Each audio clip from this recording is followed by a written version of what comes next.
السلام علیکم ورحمۃ اللہ. اذان دے دیں.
أشهد أن لا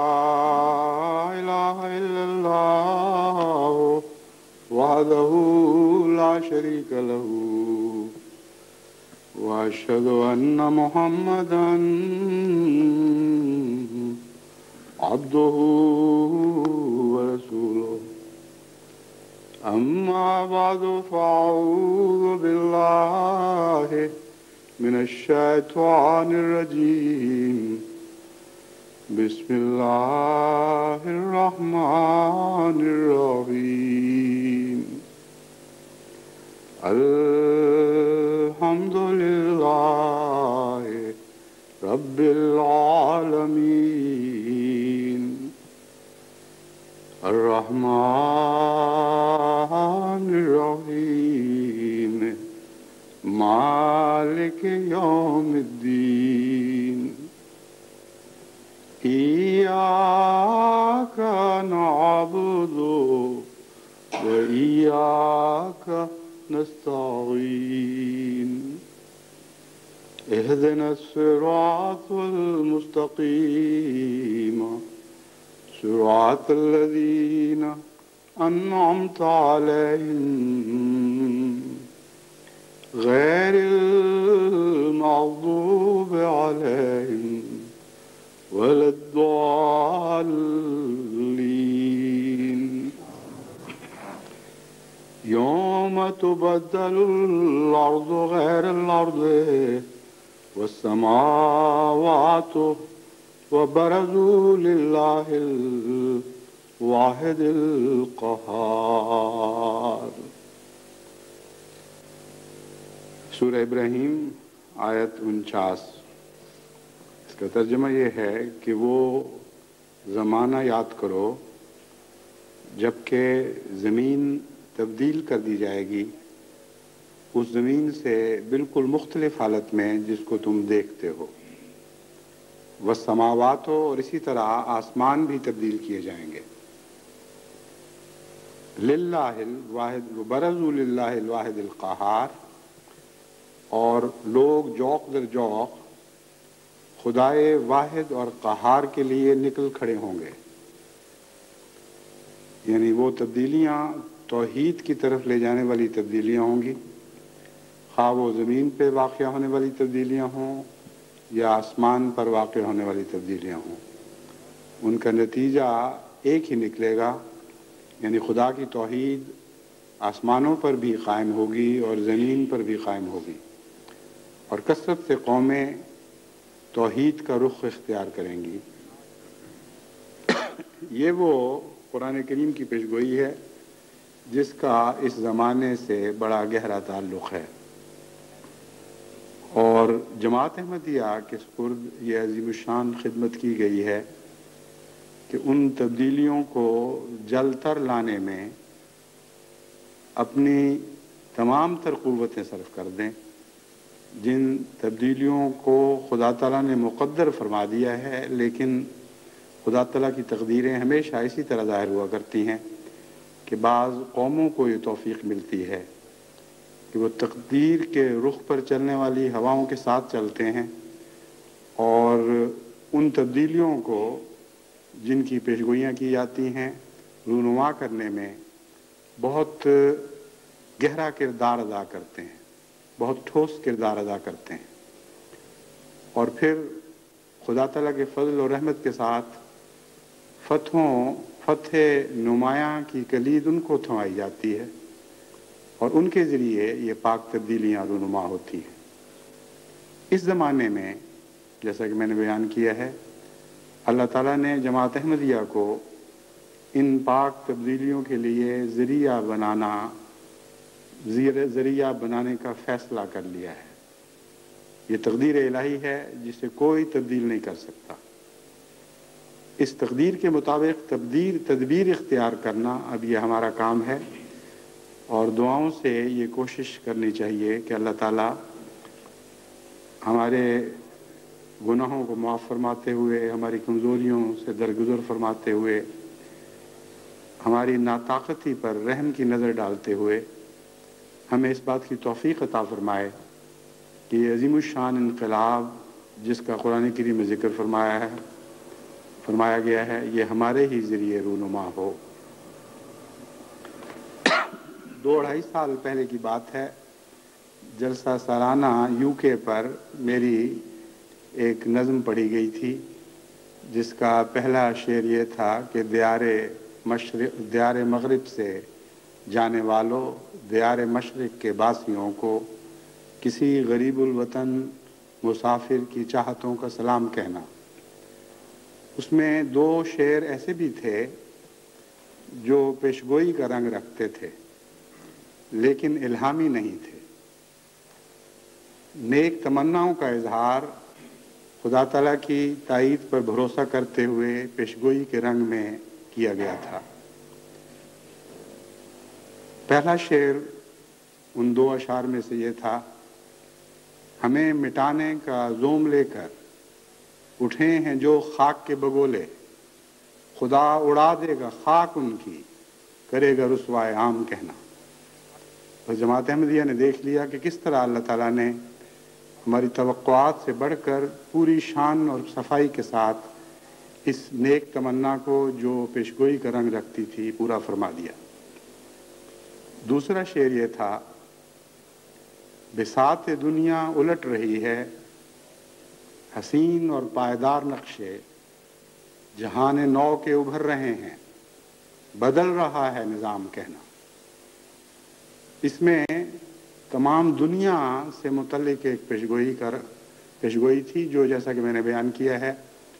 ایک تمنا تھی جو پیشگوئی کا رنگ اختیار کر گئی، لیکن اللہ کی ذات پر توکل تھا کہ وہ اسی طرح دنیا کو دکھا دے گا، اور جیسا کہ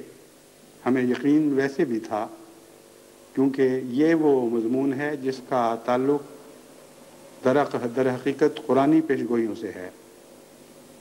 اس آیت کریمہ سے ہے جس کی میں نے آپ کے سامنے تلاوت کی تھی۔ اس لیے اس بارے میں تو قطعاً کوئی شک کی گنجائش نہیں کہ ایسا ہونا تھا اور لازماً ہو کر رہنا تھا۔ جو میں نے تمنا کا اظہار شعر میں کیا اس سے مراد یہ تھی کہ یہ زمانہ قریب آ چکا ہے اور ہمارے دیکھتے میں یہ واقعات رونما ہونے شروع ہو جائیں گے، اور جماعت کو میں نے تسلی دلائی کہ ایسا ہونے والا ہے۔ بس اس رنگ میں اللہ تعالیٰ نے اپنی رحمت اور غیر معمولی شفقت کا اظہار فرماتے ہوئے ہماری توقع سے بھی جلدی ان باتوں کو دکھا دیا اور ان تبدیلیوں کی بنیادیں ڈال دیں۔ اس مضمون سے متعلق میں جماعت کو کچھ وضاحت کے ساتھ حالات کو سامنے رکھتے ہوئے نصیحت کرنا چاہتا ہوں۔ پہلی بات تو یہ ہے کہ جو عظیم الشان اور حیرت انگیز تبدیلیاں بڑی تیزی کے ساتھ دنیا میں رونما ہو رہی ہیں، ان تبدیلیوں کو جہان نو کی کا نقشے قرار نہیں دیا جا سکتا۔ ان تبدیلیوں کا اس شعر کے پہلے حصے سے تعلق ہے، جو یہ ہے کہ الٹ رہی ہے بساط دنیا۔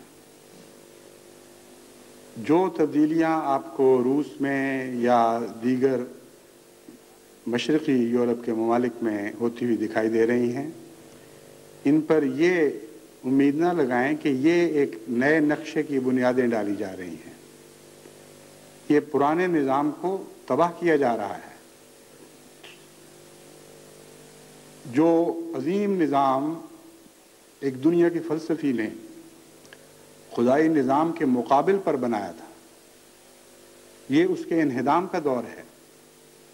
اس لیے محض ان تبدیلیوں کو جہان نو کا نقشہ سمجھ کر خوشی کے نعرے لگانا درست نہیں ہے۔ ان تبدیلیوں سے متعلق ابھی تک انسان، اور جب میں انسان کہتا ہوں تو مراد ہے انسانوں میں سے وہ دانشور جن کے ہاتھوں میں دنیا کی بڑی بڑی قوموں کی باغیں تھمائی گئی ہیں، وہ انسان بھی ان تبدیلیوں کے متعلق ابھی تک یقین سے نہیں کہہ سکتا کہ ان کے نتیجے میں کیا ہونے والا ہے۔ شروع میں ہر ایک نے خوشی سے تالیاں بجائیں اور بڑے بڑے دعوی کیے کہ دیکھو کیسے عجیب عجیب واقعات ہو رہے ہیں، اور خوشی کا اظہار اس رنگ میں کیا گویا یہ سب تمام واقعات ان کی تائید میں ہو رہے ہیں۔ حالانکہ یہ بات درست نہیں۔ جو واقعات رونما ہو رہے ہیں ان کے پس منظر میں جو کچھ ابھرنے والا ہے ابھی تک انسان سے پوشیدہ ہے۔ اسی لیے بہت سے مفکرین فکر مند بھی ہیں اور پریشان بھی ہیں۔ وہ یہ بھی نہیں کہہ سکتے کہ مشرقی جرمنی اور مغربی جرمنی کے اتحاد کے کیا نتائج نکلیں گے۔ ابھی سے انہوں نے ایسے خدشات کا اظہار کرنا شروع کر دیا ہے جن سے ان کو یہ خطرہ، ان کے ذہنوں میں یہ خطرہ جگہ بناتا ہوا دکھائی دیتا ہے کہ کہیں یہ نہ ہو کہ اس اتحاد کے نتیجے میں وہ یورپ دوبارہ ابھر آئے جو 1914 کا یورپ تھا یا اس سے کچھ پہلے کا، اور رفتہ رفتہ ان دونوں جرمنیوں کے اتحاد سے جرمن قوم کی عظمت کا وہ تصور دوبارہ بیدار نہ ہو جائے، جس کے نتیجے میں 2 دفعہ انسانوں کو بہت ہی ہولناک جنگوں میں دھکیلا گیا۔ اس کے نتیجے میں وہ یورپ کے چھوٹے چھوٹے ممالک جو پہلے بھی باقی یورپ کے مقابل پر بے حیثیت تھے، نئے خدشات محسوس کر رہے ہیں، اور یہ جو سیاسی خدشات ہیں یہ محض آئس برگ کا ٹپ ہے۔ یعنی آئس برگ جو سمندر میں برف کے بڑے بڑے تودے تیر رہے ہوتے ہیں ان کو کہا جاتا ہے۔ بعض دفعہ وہ پہاڑوں جتنے بڑے ہوتے ہیں، سطح سے اوپر تھوڑا دکھائی دیتے ہیں لیکن سطح کے نیچے بہت زیادہ ہوتے ہیں۔ اور بڑا حجم ان کا سطح کے نیچے پوشیدہ ہوتا ہے۔ اسی طرح خدا تعالیٰ نے جو یہ تبدیلیاں رونما فرمائی ہیں، ان کا بہت تھوڑا سا حصہ دکھائی دے رہا ہے۔ آئس برگ کے متعلق تو حساب کی روح سے یہ کہا جا سکتا ہے کہ 1/3 سطح سے باہر ہوتا ہے اور 2/3 سطح سے نیچے، لیکن جو عظیم الشان انقلابات کی بنیادیں ڈالی جاتی ہیں، ان پر عمارت خواہ کتنی بلند تعمیر ہونی ہو، شروع میں بنیادیں بہت گہری ہوتی ہیں اور سطح پر نظر آنے والا حصہ بہت ہی معمولی ہوتا ہے۔ ان تبدیلیوں کے نتیجے میں کئی قسم کے تبدیلیوں کے سلسلے شروع ہونے والے ہیں۔ اقتصادی لحاظ سے کئی قسم کے خطرات تیسری دنیا کو درپیش ہوں گے، کئی قسم کے خطرات آزاد دنیا کو درپیش ہوں گے اور ترقی یافتہ دنیا کو درپیش ہوں گے۔ مشرق اور مغرب کے امتزاج سے، یعنی جرمنی، مشرقی جرمنی اور مغربی جرمنی کے امتزاج سے بہت سا ایسا صاحب فن مزدور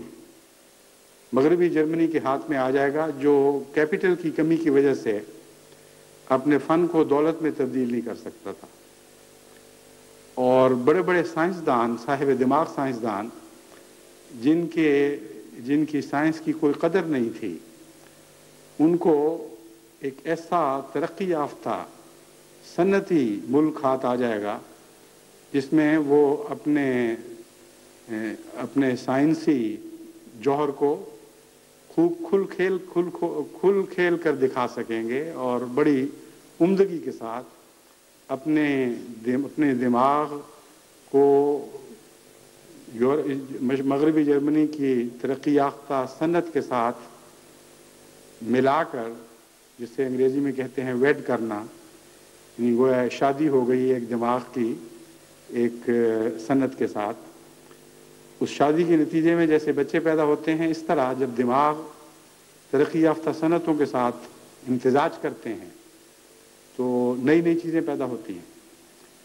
یہ سارے ایسے واقعات ہیں جو لازماً رونما ہونے والے ہیں، اور انگلستان جیسا ملک جو ابھی بھی یورپ کے مقابل پر دن بدن تھوڑی حیثیت اختیار کرتا چلا جاتا ہے اور بے حقیقت ہوتا جا رہا ہے، اس کے خدشات اور بھی زیادہ بڑھ جاتے ہیں کہ جب مشرقی جرمنی کی طاقتیں مغربی جرمنی کی طاقتوں سے ملیں گی، اس کے نتیجے میں جو نئے بچے پیدا ہوں گے وہ جرمنی کو اتنی بڑی طاقت میں تبدیل کر دیں گے کہ بعید نہیں کہ سارا یورپ بھی اس کے مقابل پر بے حیثیت دکھائی دینے لگے۔ پھر دوسرے مشرقی یورپ کے ممالک ہیں جو طبعاً اپنی روایات کے لحاظ سے بھی اور زبان کے قرب کے لحاظ سے بھی اور جغرافیائی قرب کے لحاظ سے بھی اگر روس سے ہٹیں گے تو ان کا زیادہ تر انحصار جرمنی پر ہوگا، اور جرمنی کو ان سے براہ راست تقویت ملے گی اور ان کو جرمنی سے براہ راست تقویت ملے گی۔ تو نئے نقشے اس پہلو سے بھی ابھرنے والے ہیں۔ پھر روس نے جو یہ تبدیلیاں برداشت کی ہیں، اس کے بہت سے محرکات ہیں، لیکن سب سے بڑا محرک اقتصادی دباؤ ہے۔ مارکسزم بعض پہلوؤں سے کامیاب ہوا ہو لیکن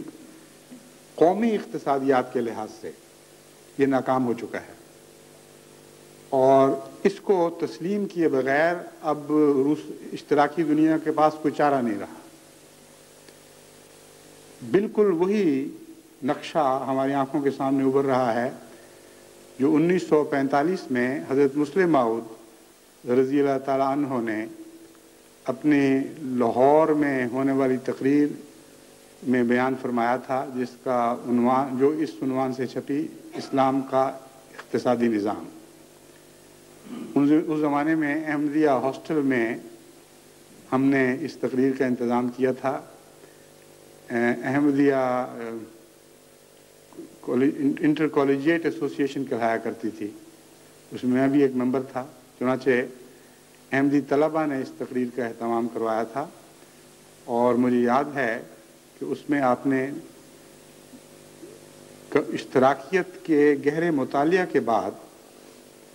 جو پیشگوئیاں کی تھیں کہ لازماً اشتراکیت کا انجام آخر یہ ہونا ہے، ان میں سے ایک یہ تھی کہ قومی طور پر تمام اقتصادی ذرائع کو اپنا کر انفرادی مقابلے کی دوڑ ختم ہو جاتی ہے، اور اجتماعی طور پر فوراً یہ احساس پیدا نہیں ہوتا، لیکن کچھ عرصے کے بعد 40-50 سال گزرنے کے بعد سارے کی ساری قومی اقتصادیات گھاٹے میں چلی جاتی ہے۔ اس وقت ان لوگوں کو احساس ہوگا کہ انسان کا بنایا ہوا نظام انسان کے لیے کافی نہیں، اور یہ مصنوعی نظام اشتراکیت کے کسی کام نہیں آئے گا۔ بین ہی وہی نقشہ ہے جو آج ہمارے سامنے ابھرا ہے، اور در حقیقت سب سے بڑا دباؤ جو اشتراکی دنیا پر ہے وہ اقتصادی ناکامی ہے۔ جب انفرادی طور پر انسان کو اپنی مرضی سے کمانے کے مواقع مہیا نہ ہوں، اور وہ بحیثیت انسان ایک نوکر بن کر رہ جائے، اور اس کے لیے نوکری سے نجات کی اور خود کسی معنی میں مالک بننے کی کوئی راہ باقی نہ رہے، سوائے اس کے کہ وہ زبردستی حکومت پر قابض ہو، تو لازماً یہی نتیجہ نکلتا ہے جو ہمارے سامنے ہے۔ دو قسم کے پھر طبقات ابھر آتے ہیں، یہ نہیں کہ طبقات مٹ جاتے ہیں، بجائے اس کے کہ چھوٹے چھوٹے مالک اور چھوٹے چھوٹے مزدوروں کے گروہ ایک دوسرے کے ساتھ وابستہ ہوں، ایک دوسرے پر انحصار کر رہے ہوں، ساری قوم بحیثیت مجموعی ایک مالک بن کر ابھرتی ہے، اور ساری قوم اس کے مقابل پر مزدور بن کر اس بڑے اور زیادہ طاقتور مالک کے سامنے بالکل بے بس ہو جاتی ہے، اور انفرادی طور پر کچھ حاصل کرنے کے لیے کوئی راہ باقی نہیں رہتی، سوائے ایک راہ کے کہ حکومت کے طبقے میں انسان داخل ہو جائے۔ چنانچہ اس لیے پارٹیاں جو ایسے اقتصادی نظام کو چلانے والی پارٹیاں ایک چھوٹا سا طاقتور گروہ تیار کرتی ہیں، جن میں وہ ایک دوسرے کو تقویت دیتی ہیں، اور حکومت کی ساری باغ ڈور ان چند ہاتھوں میں چلی جاتی ہے جن سے پھر کبھی بھی عوام الناس اپنی مرضی کے مطابق وہ چھین نہیں سکتے۔ تو ایک طاقتور طبقہ پھر بھی ابھرتا ہے، ایک مظلوم طبقہ پھر بھی ابھرتا ہے، لیکن اقتصادی لحاظ سے اس سے کہیں بدتر حالت میں جو آزاد اقتصادی نظاموں میں ہمیں نظر آتی ہے۔ نہ یہ اسلامی نظام ہے، نہ وہ اسلامی نظام ہے۔ اس لیے یہ خیال کر لینا کہ اس نظام کا ٹوٹنا، یعنی اقتصادی نظام کا ٹوٹنا، وہ نئے نقشے بنا رہا ہے جس کا میں نے اپنے شعر میں ذکر کیا تھا، یہ ایک غلط بات ہے، اس میں کوئی حقیقت نہیں۔ یہ نقشے جو مٹ رہے ہیں یہ مٹنے کے لائق تھے اس لیے مٹے ہیں، لیکن وہ نقشے جو اشتراکی دنیا سے باہر بنے ہوئے ہیں وہ بھی مٹنے کے لائق ہیں، کیونکہ وہ بھی اسلامی نہیں، اور انہیں بھی لازماً مٹنا ہے۔ اور یہ جو تاریخی ادوار ہیں یہ فوراً 1-2 سالوں یا چند سالوں میں ظاہر نہیں ہوا کرتے، مکمل نہیں ہوا کرتے، ان کو کچھ وقت لگتے ہیں، لیکن جیسا کہ حالات نے پلٹا کھایا ہے، انسانی توقعات سے بہت زیادہ تیزی کے ساتھ یہ حالات تبدیل ہوئے ہیں۔ اس لیے بعید نہیں کہ دوسری دنیا کے حالات بھی تیزی کے ساتھ تبدیل ہوں، کس رنگ میں ہوں اس کے متعلق ابھی کچھ نہیں کہا جا سکتا۔ بہت سے ایسے خدشات ہیں جن کے متعلق تفصیلی ذکر کی اس وقت ضرورت نہیں، لیکن میں یہ خیال کرتا ہوں کہ آج کی دنیا کے دانشور ان تبدیلیوں کو امن کی طرف بڑھتی ہوئی تبدیلیاں سمجھ رہے ہیں، یہ یقینی اور درست بات نہیں۔ انہی تبدیلیوں کی کوکھ سے عالمگیر جنگیں بھی جنم لے سکتی ہیں، اس لیے اللہ تعالیٰ بہتر جانتا ہے کہ آزاد جو دنیا، یعنی جو دنیا آزاد کہلاتی ہے اور حقیقت میں آزاد نہیں، اس آزاد دنیا کا نظام اپنی جگہ ٹوٹے گا اور پھر خدا تعالیٰ نئی دنیا کے نظام بنائے گا، یا ایک عالمی جنگ کی صورت پیدا ہوگی اور حالات صاحب اقتدار لوگوں کے ہاتھوں سے نکل جائیں گے اور وہ بے اختیار ہو جائیں گے، اور پھر اس جنگ کے بعد وہ نیا نظام ابھرے گا جس کے متعلق میں نے اپنے شعر میں اشارہ کیا تھا، اور جیسا کہ میں نے بیان کیا ہے ایک تمنا کا اظہار تھا، مگر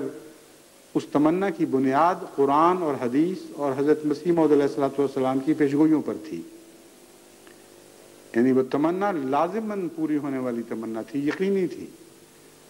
اس کا یہ پہلو کہ ہمارے دیکھتے میں عنقریب پوری ہو جائے، یہ وہ پہلو ہے جس کا میں نے ذکر فرمایا کہ اللہ تعالیٰ کا خاص احسان ہے کہ ہماری توقع سے بہت بڑھ کر اور بہت تیزی کے ساتھ اللہ تعالیٰ نے وہ تبدیلیاں رونما ہوتی ہمیں دکھا دیں. اس ضمن میں جو خدشات تیسری دنیا، جن خدشات کا تیسری دنیا کو سامنا کرنا پڑے گا، وہ بہت بڑی فہرست ہے، اور اس خطبے میں میرا یہ ارادہ نہیں کہ اس تفصیلی بحث میں جاؤں. ایک خطرے کی نشاندہی میں کرنا چاہتا ہوں کہ اس نئے جوڑ توڑ کے نتیجے میں جو شروع ہو رہا ہے، عالم اسلام کے لیے کئی قسم کے خطرات رونما ہوں گے. ایک لمبے عرصے تک مسلمان حکومتوں سے بعض مغربی ملک اس طرح کھیلتے رہے کہ ان کے اندر جو تشدد کے رجحانات تھے ان کو انہوں نے خود ہوا دی، اور دوستیاں ایسے ملکوں سے کی جو اسلام کے نام پر تشدد کے قائل تھے، اور ان کی پشت پناہیاں کیں، ان کو ہتھیار مہیا کیے، ان کی سیاست کے رخ متعین کیے، اور ان کے سرپرست بن کر ان سے ہر قسم کا استفادہ کرتے رہے. لیکن اس کے ساتھ ساتھ مغربی دنیا میں اسلام کے متشددانہ رجحانات، یا یوں کہنا چاہیے کہ عالم اسلام، کیونکہ اسلام کے تو متشددانہ رجحانات نہیں ہیں، عالم اسلام کے متشددانہ رجحانات کو اسلام کے متشددانہ رجحانات کے طور پر پیش کرتے رہے. ایک طرف ان سے کھیلتے رہے، ان سے استفادہ کرتے رہے، ان کی حوصلہ افزائیاں کرتے رہے، ان کی دوستی کا دم بھرتے رہے. دوسری طرف آزاد دنیا میں اسلام کے چہرے کو ایسا مکروہ اور داغ کر کے دکھاتے رہے کہ ہر باشعور انسان اس سے گھن کھانے لگا. اس دور میں یہ اس لیے ممکن تھا کہ روس اور روس کے ساتھی ان آزاد ممالک کے مقابل پر ایک بلاک بنائے کھڑے تھے، اور کچھ مسلمان ملکوں کی دوستی کا وہ دم بھرتے تھے اور ان سے کھیلتے تھے، کچھ کا یہ دم بھرتے تھے، اور اس طرح بڑے ملکوں کا جوڑ توڑ ان چھوٹے ممالک کے جوڑ توڑ کی شکل میں ظاہر ہوتا رہا. اور یہ مہرے تھے جن سے کھیلنے والے ہاتھ اور تھے. مثلا افغانستان میں جو واقعات رونما ہوئے، عام پاکستانی مسلمان یا بعض علماء اپنی سادگی میں یہ سمجھتے ہیں کہ ایک بڑا عظیم الشان اسلامی جہاد تھا جو بالآخر کامیاب ثابت ہوا، اور ایک دنیا کی عظیم طاقت کو مسلمان مجاہدین نے شکست فاش دے دی. یہ بھی ایک منظر ہے، لیکن ایک اور بھی منظر ہے. دراصل یہ لڑائی روس کی لڑائی تھی امریکہ کے ساتھ، اور امریکہ کی لڑائی تھی روس کے ساتھ. یہ دراصل ایک ویتنام تھا جو اس سے پہلے بھی ظاہر ہو چکا تھا. ویتنام میں جو خونریز جنگ سال ہر سال تک لڑی گئی، اور وہ دنگل جو منایا گیا جس میں بڑے بڑے پہلوان ایک ملک کو اپنے پاؤں تلے رونتے چلے جاتے تھے، کبھی ایک آگے بڑھتا تھا، کبھی دوسرا بڑھتا تھا، مگر وہ مٹی جو ان کے پاؤں چلے کچلی جاتی تھی وہ ویتنام کی مٹی تھی، نہ روس کی تھی نہ امریکہ کی تھی. اسی طرح کا ایک ویتنام افغانستان میں ظاہر ہوا، ایک دیکھنے کا یہ بھی ایک انداز اور ایک یہ بھی زاویہ ہے. اور دراصل جنگ نہ اسلام کی تھی نہ اشتراکیت کی، بلکہ روس اور امریکہ دو بڑی طاقتوں کی جنگ تھی. اس میں مسلمانوں کو استعمال کیا گیا اور دونوں طرف لڑنے والے مسلمان تھے. بس یہ کیسا عجیب جہاد تھا کہ جس میں مسلمان کا گلا کاٹ رہا تھا، اور دو بڑی طاقتیں ان دونوں مسلمانوں کی پشت بنائیاں کر رہی تھیں. پھر عراق ایران کی جنگ میں بھی ایسا ہی واقعہ رونما ہوا کہ وہاں بھی جہاد کے نام پر جو انتہائی خونریز اور بے مقصد جنگ لڑی گئی، وہ جنگ دو دنیا کی عظیم طاقتوں کی جنگ تھی. ایک طرف روس کا بلاک مددگار بنا ہوا تھا، دوسری طرف امریکہ کا بلاک مددگار بنا ہوا تھا، اور دونوں پیسے لوٹ رہے تھے اور اپنے پوسیدہ ہتھیار بیچ کر ان کی تیل کی دولت کما رہے تھے، اور وہ اس اپنی دولت کو اپنے ہی گھر جلانے کے لیے استعمال کر رہے تھے. تو دنیا میں جو بساط دنیا ہے اس میں نظر آنے والے مہرے اور ہیں اور مہرے چلانے والے ہاتھ اور ہیں. یہ وہ مہرے نہیں ہیں جن کے اپنے پاؤں ہیں اور اپنی سوچیں ہیں، جو اپنی سوچوں کے ذریعے اپنے پاؤں کی راہیں متعین کریں اور پھر انہیں حرکت دیں، بلکہ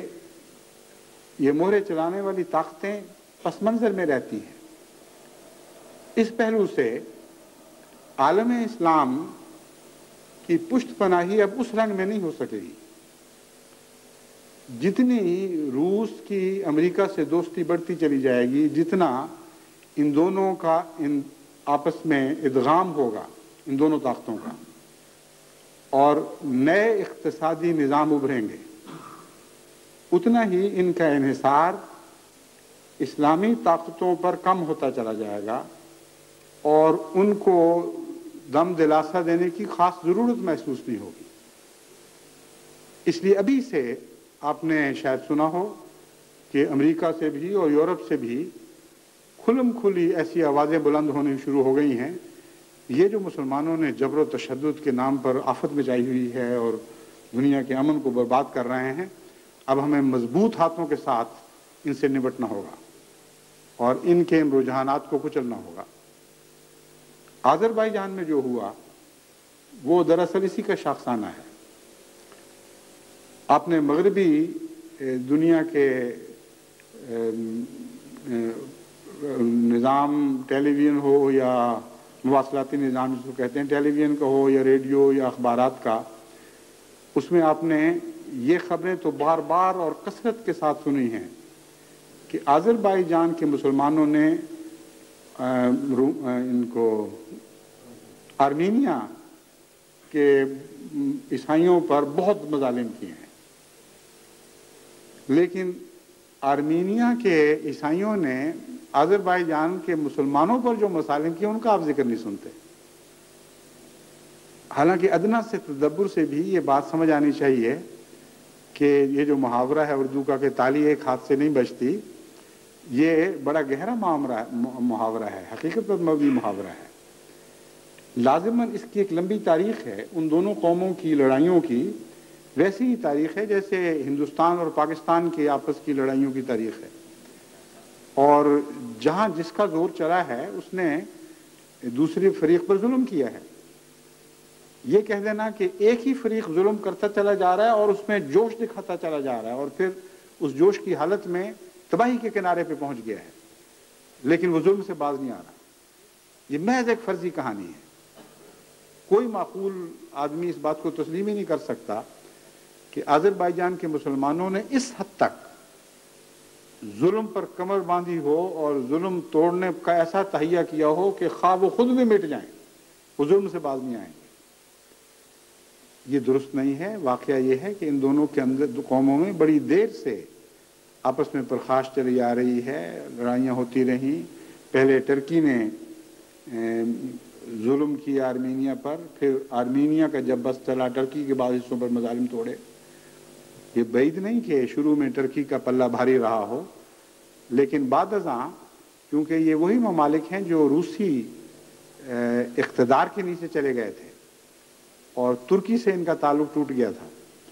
اس لیے تاریخی ورثے کے طور پر جو دشمنیاں انہوں نے پائی تھیں وہ جاری رہیں۔ لیکن آپ نے دیکھا کہ روس نے بھی جب آذربائیجان کی آزادی کی آواز کو دبایا ہے تو مسلمان کہہ کر دبایا ہے، اور مقصد یہ تھا کہ مغربی دنیا اس بات سے مطمئن ہو جائے کہ روس اپنے دہریانہ عقائد کے باوجود عیسائیت کے لیے تو نرم گوشہ رکھتا ہے لیکن مسلمانوں کے لیے نرم گوشہ نہیں رکھتا۔ اس لیے روس نے جہاں جہاں بھی باقی جگہ پہ آزادی کی آواز کو دبانے کی کوشش کی ہے وہاں مغربی دنیا نے بیک آواز اس کی مخالفت کی ہے، لیکن آذربائیجان کے معاملے میں بیک آواز اس کی حمایت کی ہے۔ بس جن خطرات کی میں نشاندہی کر رہا ہوں یہ بھی ان میں سے ایک معمولی آغاز ہے، آئندہ کیا ہونے والا ہے اس کی تفاصیل اگر سوچی بھی جا سکتی ہوں تو یہاں بیان کرنے کا موقع نہیں، لیکن میں جماعت احمدیہ کو یہ خصوصیت کے ساتھ نصیحت کرتا ہوں کہ چونکہ جہان نو کے جو پاک نقشے ابھرنے ہیں ان کا جماعت احمدیہ کے ساتھ گہرا تعلق ہے، اس لیے اس ٹوٹ پھوٹ کے دور میں جہاں پہلا نظام ٹوٹ رہا ہے، ٹوٹ پھوٹ کے خطرات سے عالم اسلام کو بچانے کے لیے جماعت کو دعا کرنی چاہیے، اور دعائیں ہی نہیں کرنی چاہیے بلکہ نصیحت کے ذریعے، رہنمائی کے ذریعے عالم اسلام کی مدد کرنی چاہیے۔ اس وقت عالم اسلام کا وہ سب سے بڑا خطرہ رہنمائی کے فقدان سے ہے۔ یہ ایک ایسا خوفناک بحران ہے سارے عالم اسلام میں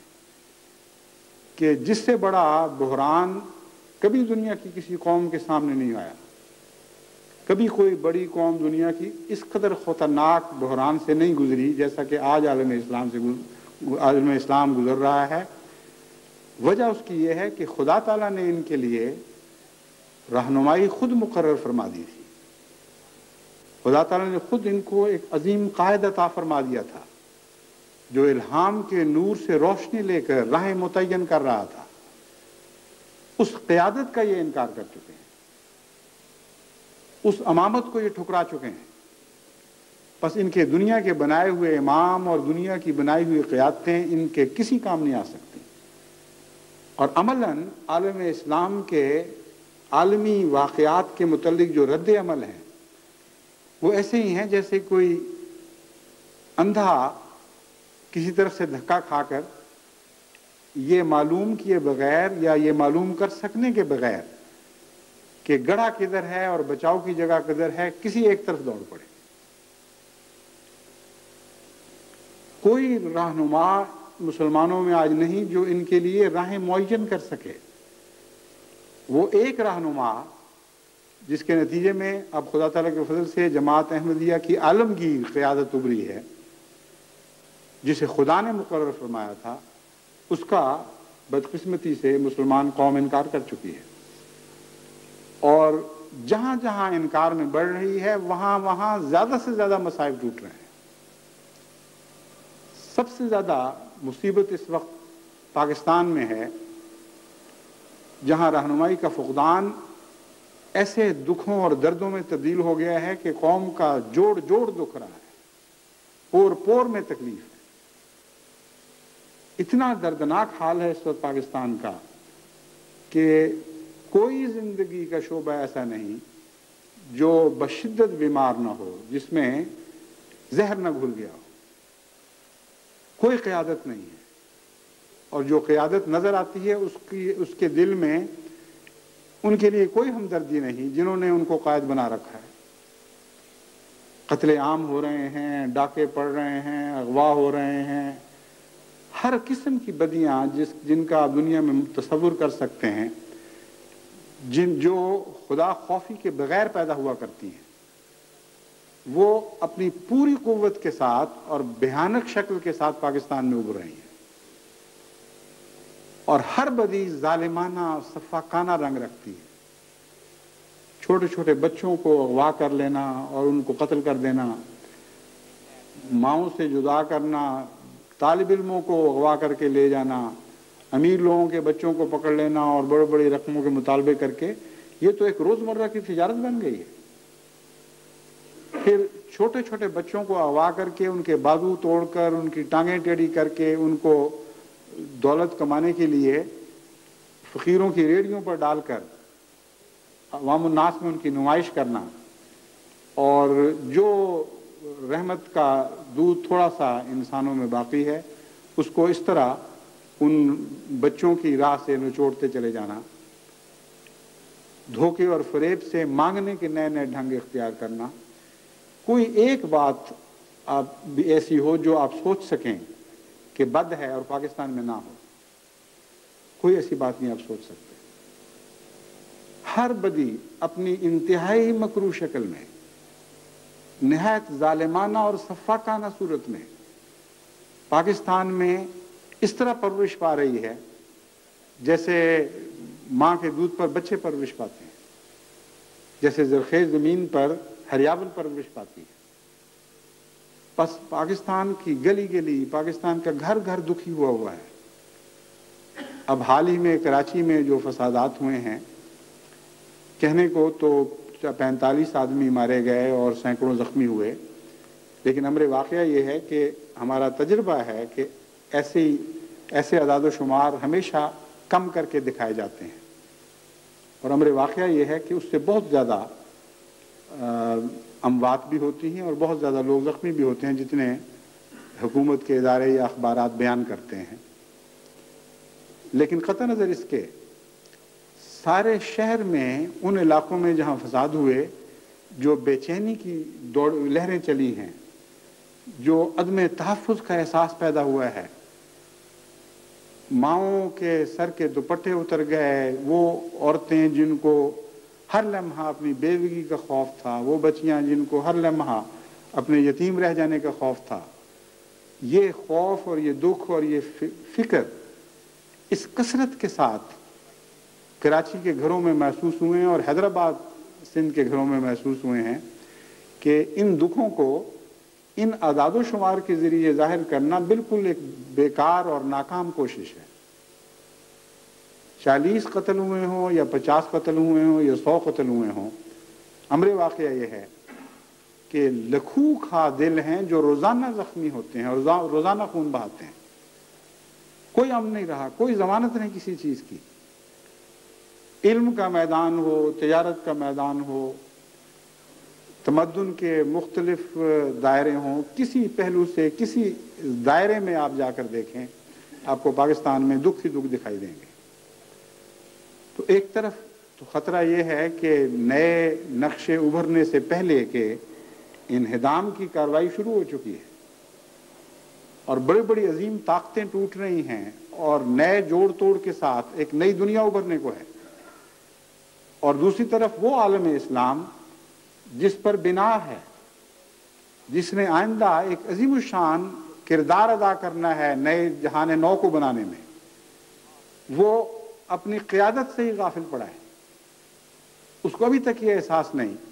کہ خدا کے مقرر کردہ امام کو ٹھکرانے کے نتیجے میں وہ ہر قسم کی سیادت اور ہر قسم کی قیادت سے محروم ہو چکا ہے،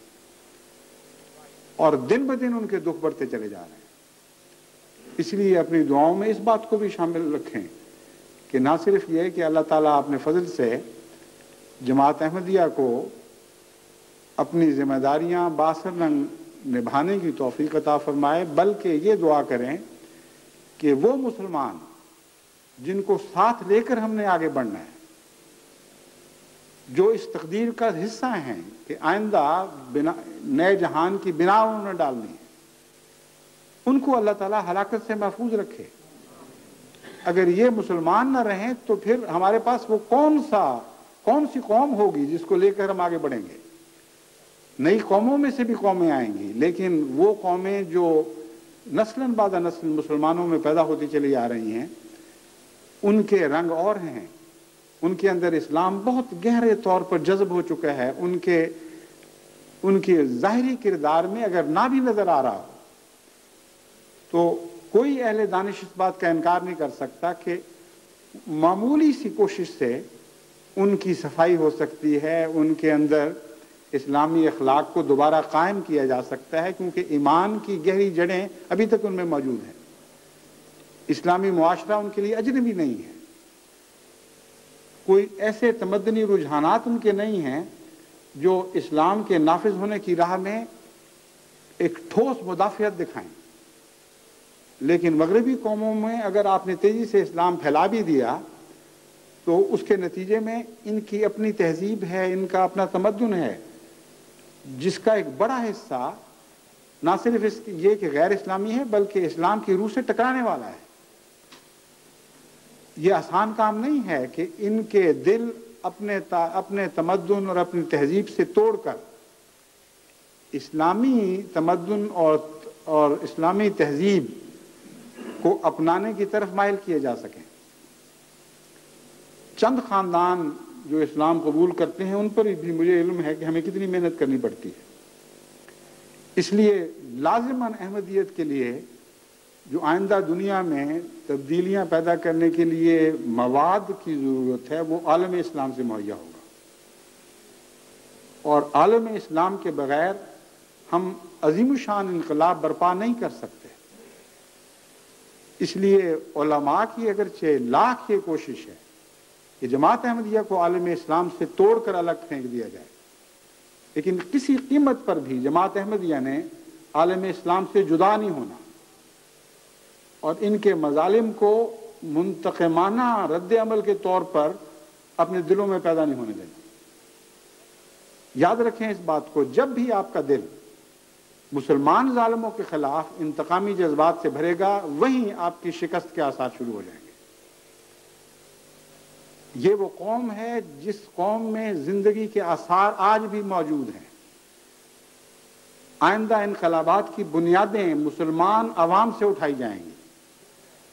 اور لازماً جماعت احمدیہ کو ان کے دل جیتنے ہیں۔